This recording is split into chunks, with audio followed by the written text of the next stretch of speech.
This shift has included not only a shift in sentiment with the desire to remove Ukrainians from its territory, but also the supply of drones to Russia.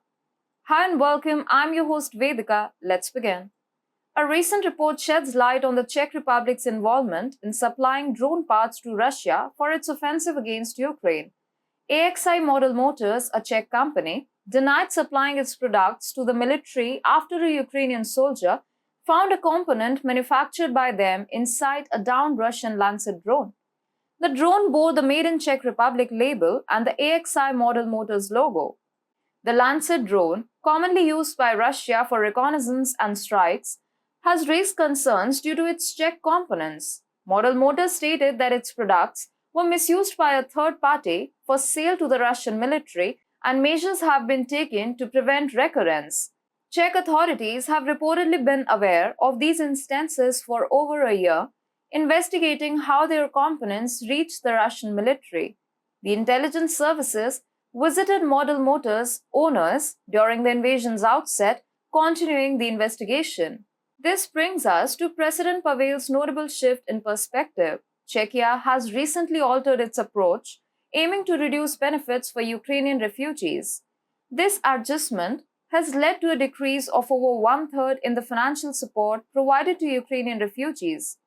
In June 2023, humanitarian aid and solidarity grants amounted to around 71 million euros, dropping to about 46 million euros in July. Pavel's previous strong stance against ethnic Russians and generous benefits for Ukrainian refugees faced public backlash. His recent reversal, focusing on expelling Ukrainian migrants, seems to be a reactive response to address public dissatisfaction. Moreover, what seems strange is the West, which stages itself as Ukraine's all-weather ally, is clandestinely supplying Russia with weapons to knock down Ukrainian soldiers. A few months ago, Russia's deployment of Iranian drones in the Ukraine conflict garnered notice. Iranian kamikaze drones inflicted noteworthy harm on Ukraine's armed forces. These drones, including Shahid 136, were introduced during a recent Russian offensive. More than 300 Iranian drones targeted military, power, and residential sites in Kiev. Surprisingly, these drones contained components from British, American, and Polish companies. Despite sanctions, companies like Texas Instruments provided parts. This situation exposed concerns within the Biden administration's approach. Despite Western technology sanctions, sophisticated weaponry is still making its way to the Russian front.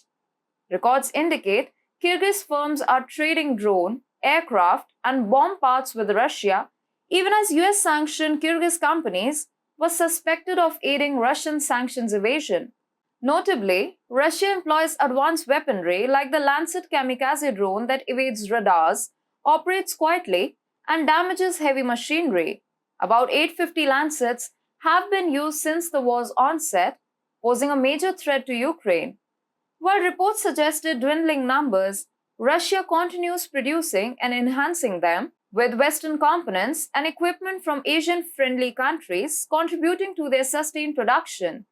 Despite Western bans on component imports for drones, Lancets are still filled with Western parts. The report from the Ukrainian president's office points out contributions from companies like Swiss-based SM Tech, Japan's JSW, and China's Jingasu Yavi machine in Russia's drone production. It's clear that the Czech Republic's actions, supplying drones to Russia, have hit Zelensky's goals hard. While the West seems to impose sanctions, the reality reveals a different picture. This covert weapon trade paints a puzzling scene where Russia benefits and Ukraine bears the brunt. Even though sanctions are preached behind the scenes, a different game unfolds, leaving Ukraine vulnerable as Russia gains ground.